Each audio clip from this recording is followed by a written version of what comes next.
that person is Emma Loggins from fangold.com. Thank you. All right, so the way this is going to work, we only have 5 fan questions that can be asked. There are 2 mics We're lined going to up. take more than that. We can? Oh, yeah. I think Okay. we might. Yep. More time? Yep. It's Sweet. per Andrew's request. Awesome. All right. So there are 2 mics lined up with volunteers next to them. So if you would like to ask Andrew a question, please get in line. Now is the time to line up. Run. Don't run, no running, but now's the time to act, because this is mainly going to be for you guys.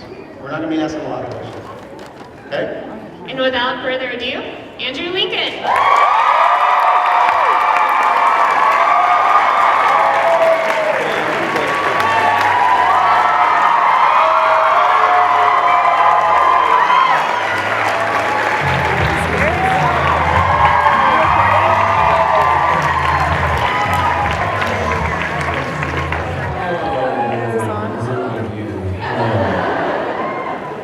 Hey guys. Hey. This is exciting. Are you comfortable on the couch? A little bit too comfortable, actually. Let me sit up. Damn. Is Greg Nicotero here? What? You stood me up? You didn't get to see him earlier? He was trying to see you. He came and kissed me earlier on, yeah. Over here. We're over here. Can you hear me? There. Hi, Andy. Hey. I sound like an 80-year-old barmaid. I've been yelling at Norman, just screaming his name. That happens. I'm just kidding.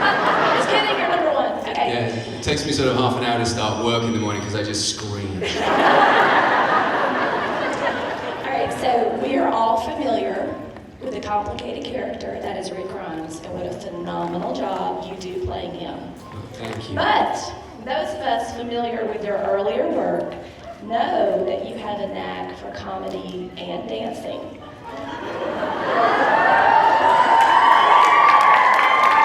What are we saying? Musical time? Rick Grimes sings? Sings or dances? Naked? Bring it on, Scott Gimple. Bring it on. We need more security. Well, Dave Morrissey has got a very good voice as well, so maybe Rick and the Governor could have a little duet at some point. No, they actually did that duet, didn't they? It was called Broadway. I heard about that. Oh, yeah. So sorry, what is the question? Okay, so my question for you, Andy, is this. Would you ever be interested in hosting Saturday Night Live? And if so, what type of skit would you enjoy doing? Oh, you're not the first person to sort of ask me that question, and it does fill me with absolute horror.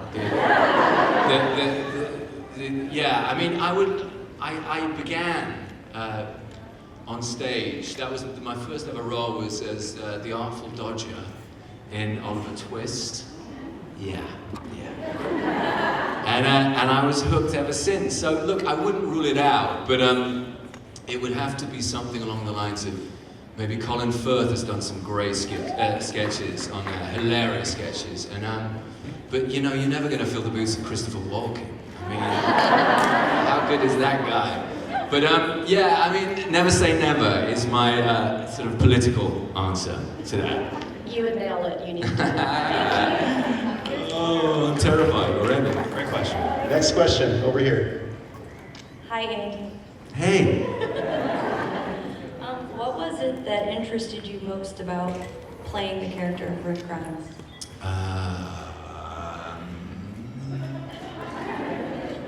Well, obviously working with Norman Reedus was no, I mean, there were so many things that intrigued me about it. I mean, Frank Darabont was the first guy that just got me hooked in, and then I read the script, and I just thought it was I'd never read anything quite like it.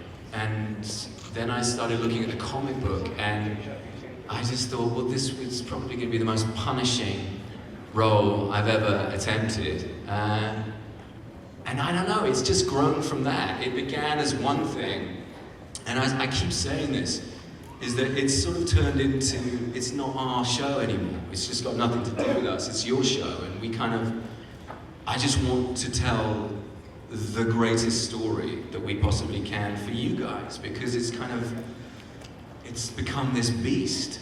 And I don't know, I don't think I would have been cast in Europe as Rick Grimes. I just don't. I'd done comedy, as someone just said, I'd done comedy, I'd done a lot of romantic roles and things like that, and the opportunity to play a badass sheriff, I was just like, are you kidding me? What, I get to wear sort of boots and ride a horse and shoot people for a living?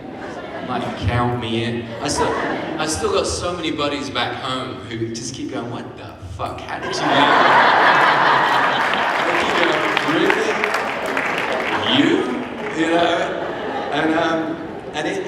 But in all seriousness, it was Frank, it was Gail Ann Hurd, it was Greg Nicotero, it was AMC. I'd been watching Breaking Bad and one of the greatest shows since The Wire, I think, in my opinion, and Mad Men, and I just thought this feels like there's a golden age of storytelling going on in TV at the moment, and when I got the gig, I said this in an interview sort of a couple of days ago, and I said there are certain roles that you jump up and down when you get the gig. There was a play that I did called Blue Orange, which was that. There was This Life, which was the first thing I ever bagged out of drama school, and this was the next one. I was jumping over there and going, I'm fucking Rick Grimes! And I was in the middle of Wiltshire, with my family, and they were like, what are you talking about? But it was my brother, my beloved brother, who is a real sci-fi fan. He's a smart cookie, and he just said, and he was the guy who got it first, he said, you better not fuck this up. Because this is a big thing. Like this, I went, really? He went, oh yeah. So yeah, hopefully, we keep not fucking it up. Excuse me if there are children in the audience. Apologies to those parents. Thank you. Next question. Over here. Okay, as we both know, most of the weapons are used are either hand weapons or guns. If you run out of bullets, what would be the 3 hand weapons that you would carry? You're a serious survivalist. You even have the survivalist voice. You should be on our show, dude. Well, I believe that the most important hand weapon.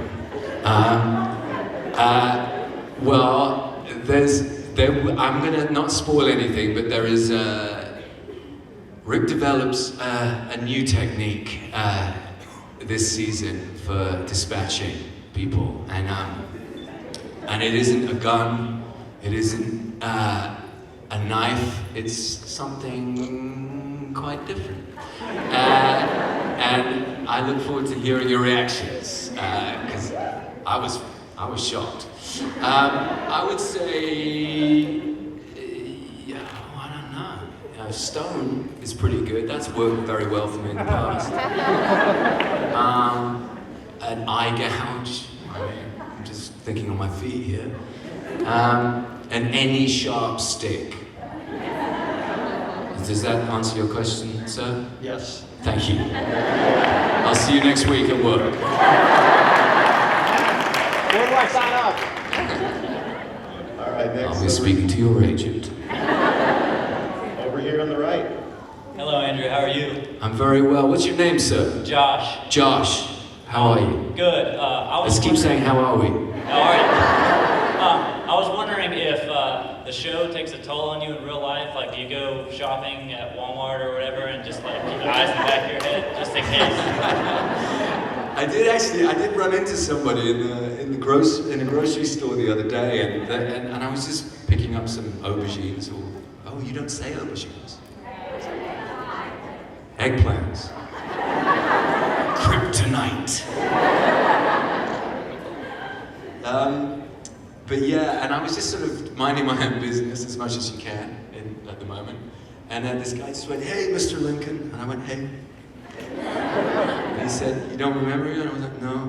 He said, My name's John. You stabbed me in the head last week. Josh, this is my life. So yeah, it is kind of weird. This time of the year, especially when the show's out, it becomes a little intense, you know. But So you've got a few more weeks left, and then do you all go? You're on break. You live in London, or no, just outside of England. My family flew back yesterday, and so I've got the final push. I think it's 3 weeks, if indeed I'm still alive. And then we finish. We wrap up just around about the 22nd. So yeah, we're getting close. All right, over here. We got about 10 minutes. Hello. I just want to know, even though you probably get this one a lot, how did you prepare for Lori's death?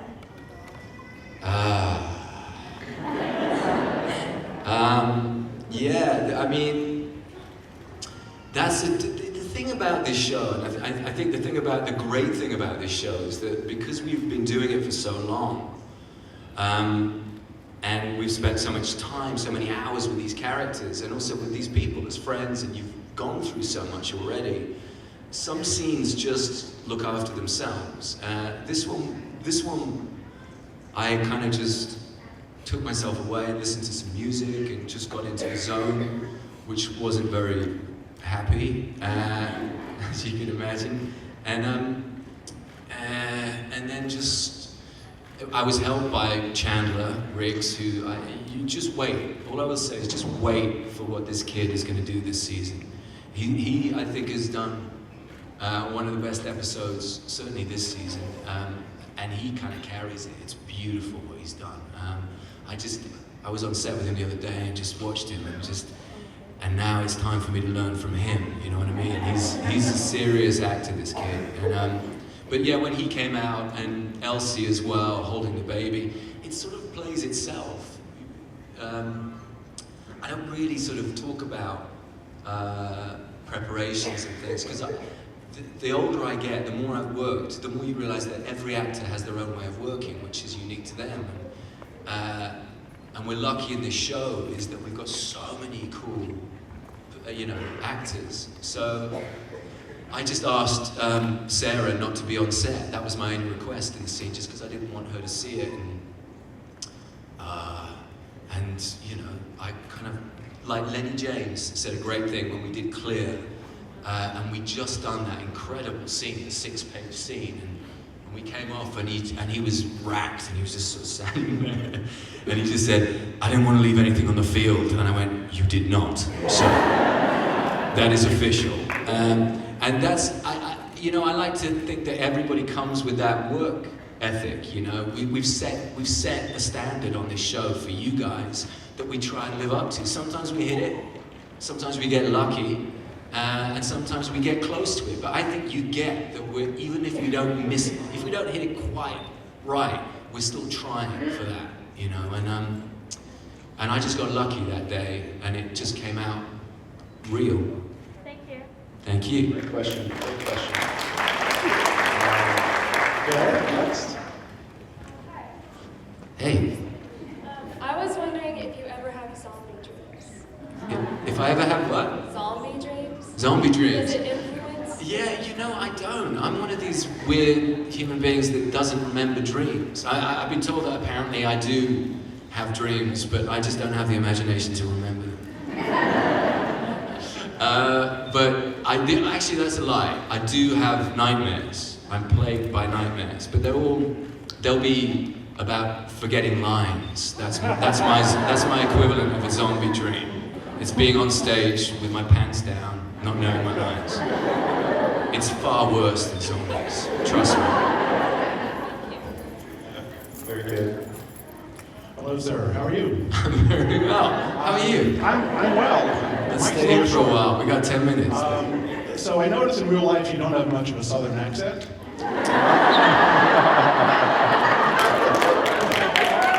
Kidding me? I'm from Alabama. It's in the house. I actually am too. Keep it quiet as a mouse. Yes. What am I saying? I'm actually from Alabama too, so. do have a southern accent. So how long did it take you to get the Rick voice, to prepare to get that, tone and that timbre? It depended. I came early. When I got the gig, in the sort of, with my brother's voice echoing in my ears, "Don't fuck it up."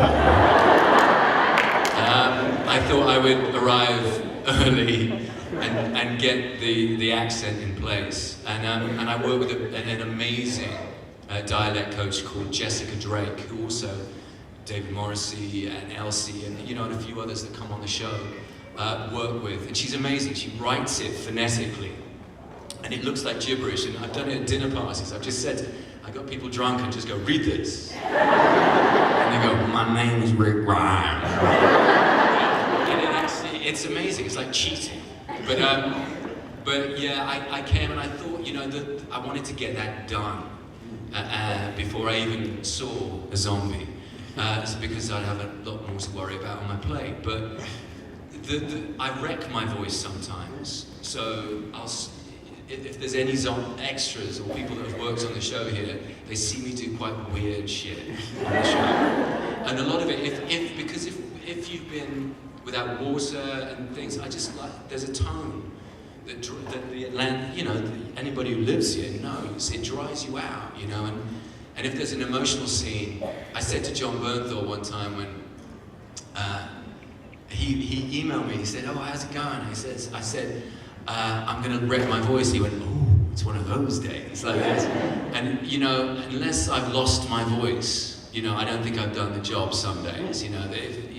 Screaming, some big action sequences demand that you don't look after your voice, and I suppose I have lost it a couple of times. But that means that I'm obviously doing my day job, Okay, that's excellent. All right, over here. We want to get a few more in. We have 5 minutes. Okay, hi Andy. Hey. James and Eric, I want to thank you because you just made this woman's dream come true. Thank you. Andy, I don't have so much a question as just to say that I would like to say thank you for me and my husband, because Christmas is not Christmas at our house until we have watched Love Actually.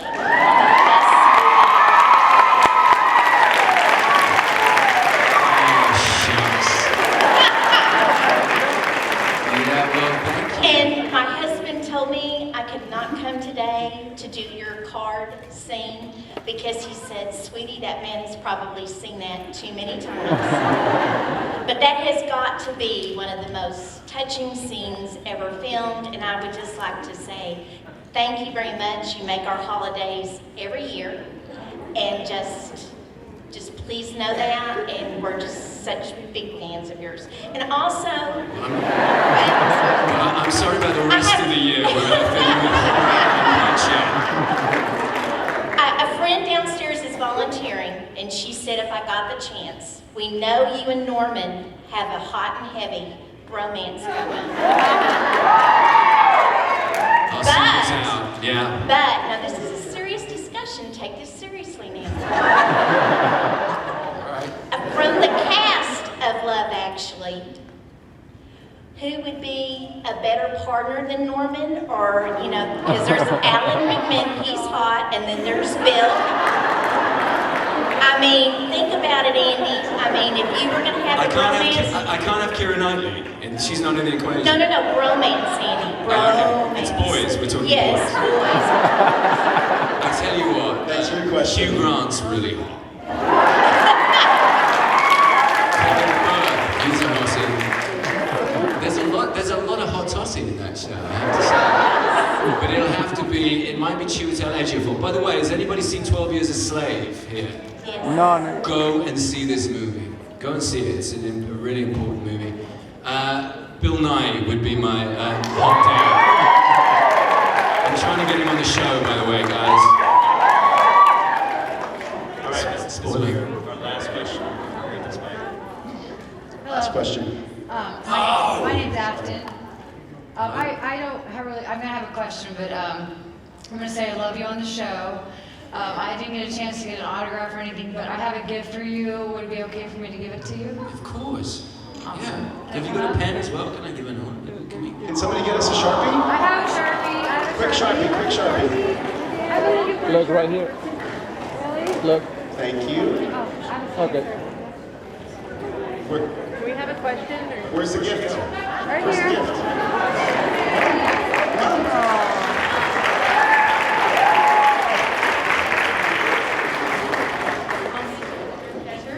Hi.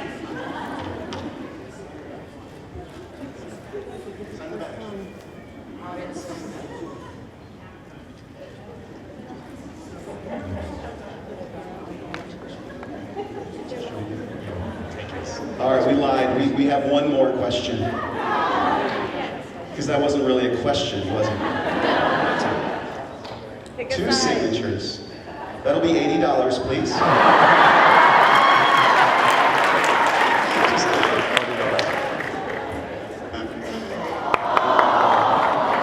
Bless you.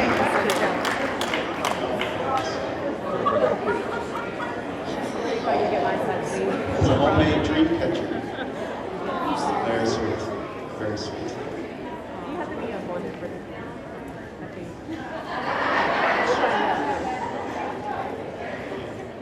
Okay. There you go. I don't know if you heard it. Somebody says no, you will remember your dreams. All right, I'll take it. I'll take that for you. Yeah. Okay.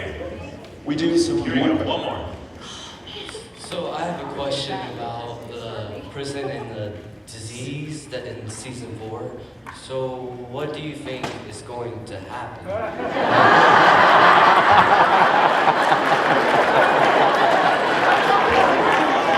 Wait a minute. Is this a setup here? Crazy shit's gonna happen. Yeah, it's just all I would say about this season is that I think it's the most detailed story. It reminds me very, very much of the first season in storytelling and character. But rest assured that the mid-season finale is the biggest one we've ever done. I mean, beyond. On every single level, story-wise, emotion, and just the scale of it. But I just read the last episode, and it's like nothing else. We're going into a much deeper, darker, more grown-up space. It feels like the show's really growing up. So hold on to your hats is all I will say.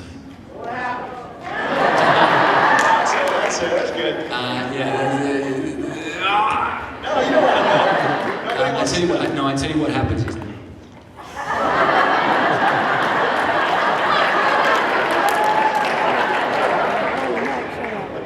All right, guys. Everybody. Let's give Andrew.